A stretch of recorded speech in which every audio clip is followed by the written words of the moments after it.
చాలా కాలంగా గ్రామాల్లో అపరిష్కృతంగా ఉన్న రెవెన్యూ సమస్యల పరిష్కారమే లక్ష్యంగా కూటమి ప్రభుత్వం రైతుల ప్రజల శ్రేయస్సు కోసమే రెవెన్యూ గ్రామ సభలు నిర్వహిస్తూ ఉన్నట్లు గిద్దలూరు శాసనసభ్యులు ముత్తముల అశోక్ రెడ్డి తెలియజేశారు. ప్రజా సంక్షేమమే ధ్యేయంగా కూటమి ప్రభుత్వం చర్యలు తీసుకుంటుంది. అందులో భాగంగానే అపరిష్కృతంగా ఉన్న రెవెన్యూ సమస్యల్ని తీర్చడానికి రెవెన్యూ గ్రామ సభలు నిర్వహిస్తోంది.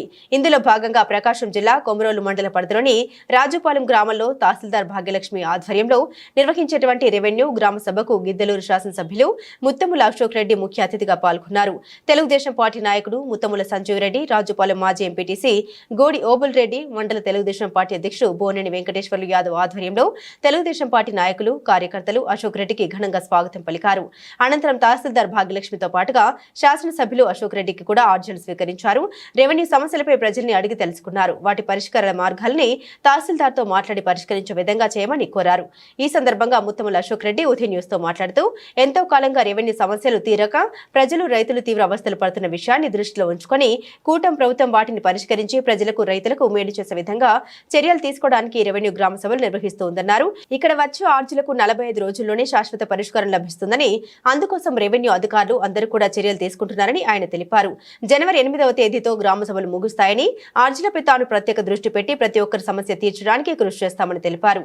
ఈ కార్యక్రమంలో టీడీపీ యువ నాయకుడు చల్లిచమల శ్రీనివాస చౌదరి, ఎంపీటీసీలు కామూరి శ్రీనివాసరెడ్డి, వెంకటేశ్వర్ రెడ్డి, రాజుపాలెం పంచాయతీ తెలుగుదేశం పార్టీ నాయకులు, కార్యకర్తలు, వీఆర్ఓలు, సచివాలయ ఉద్యోగులు పాల్గొన్నారు.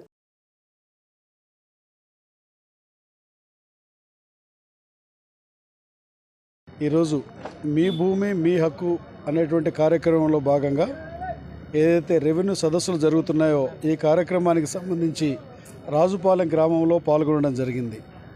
ఇక్కడ రాష్ట్ర ప్రభుత్వం రైతులకు సంబంధించినటువంటి భూమి హక్కుకు సంబంధించింది కానీ, లేకపోతే ఆన్లైన్ సమస్యలు కానీ, ఇతరత్ర భూ సమస్యలు ఏమున్నా కూడా ఈ యొక్క సదస్సులలో పరిష్కరించే దానికోసమే ఈ సదస్సులు ఏర్పాటు చేసింది.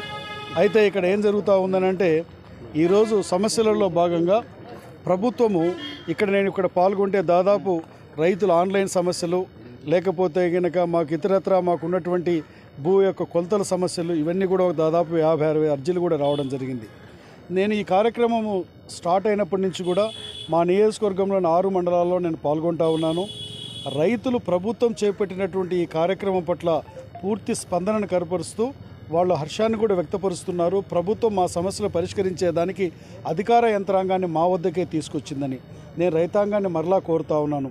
మీ సమస్యలు ఏమున్నా కూడా మీ గ్రామాలలో ఏర్పాటు చేసిన రెవెన్యూ సదస్సులో మీరు పాల్గొని అర్జీలు ఇవ్వండి, మీ సమస్యలను పరిష్కరించడం జరుగుతుందని తెలియజేస్తూ, ఈరోజు అధికారంలో ఉన్న ఎన్డీఏ కూటమి ప్రభుత్వం, గౌరవ ముఖ్యమంత్రి చంద్రబాబు నాయుడు గారు, గౌరవ ఉప ముఖ్యమంత్రి పవన్ కళ్యాణ్ గారు ఈరోజు రాష్ట్రాన్ని గతంలో పరిపాలించినటువంటి వైఎస్ఆర్ ప్రభుత్వం అన్ని రంగాల్లో నాశనం చేస్తే, ఈరోజు రాష్ట్ర ప్రభుత్వం అనేటువంటిది ప్రజల వద్దకే తీసుకొచ్చి ప్రజలకు మేలు చేసే ప్రక్రియను చేపడతా ఉంది. ఈరోజు మా నియోజకవర్గ పరంగా కొత్తగా మేము సిమెంట్ రోడ్లు వేస్తూ ఉన్నాం. ఈ నెలలో పెన్షన్స్ కొత్తవి కానివ్వండి, రేషన్ కార్డులు కానివ్వండి, పక్కా గృహాలు ఇచ్చేటువంటివి కానివ్వండి, వీటికి సంబంధించింది కూడా అర్హత కలిగినటువంటి వారి నుంచి అప్లికేషన్స్ కన్సర్న్ డిపార్ట్మెంట్స్ వాళ్ళు తీసుకోవడం జరుగుతుంది. నేను ఒకటే చెప్తా ఉన్నాను, ఈ ప్రభుత్వం ప్రజాప్రభుత్వం, ప్రజలకు మేలు చేసే ప్రభుత్వం. మీరందరూ ఇటువంటి ప్రభుత్వాన్ని మీరు ఆదరించి ఆశీర్వదించి ప్రజా సమస్యలను పరిష్కరించుకునే దానికి మీ వద్దకు ప్రభుత్వం వచ్చినప్పుడు మీరు చొరవ చూపవలసిందిగా కోరుతూ నేను సెలవు తీసుకుంటా ఉన్నాను.